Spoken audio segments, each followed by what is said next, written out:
আসসালামু আলাইকুম ভিউয়ার্স, আশা করি সকলে ভালো আছেন। আজকে চলে আসলাম আবার একটি নতুন বিষয়ে আলোচনা করতে।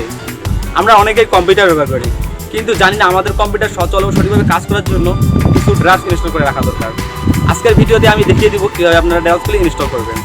ড্রাফটসের ডাউনলোড লিঙ্ক আমি ডিসক্রিপশন বক্সে দিয়ে রাখবো। তো চলুন শুরু করা যাক।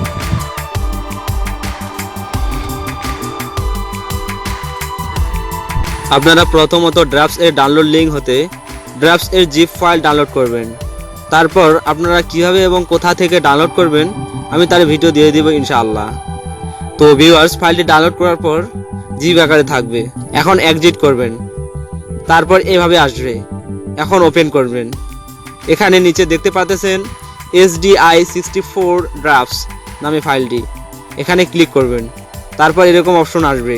এখানে সিলেক্ট অল করবেন, তারপর 12টি ড্রাফট সিলেক্ট হবে। এখন ইনস্টলে ক্লিক করবেন। এভাবে একটি একটি করে ড্রাফটস ইনস্টল হবে। তো ইনস্টল হতে একটু সময় লাগবে, অপেক্ষা করতে হবে। আমার ইনস্টল সম্পূর্ণ হয়ে গেল। এগুলো দিয়ে রাখলে কম্পিউটারে গ্রাফিক্স ভালো কাজ করবে। তো আজ এ পর্যন্ত। কোনো কিছু না বুঝলে কমেন্ট করবেন। দেখা হবে নতুন ভিডিওতে। ততক্ষণ সুস্থ থাকুন, ভালো থাকুন। আল্লাহ হাফেজ।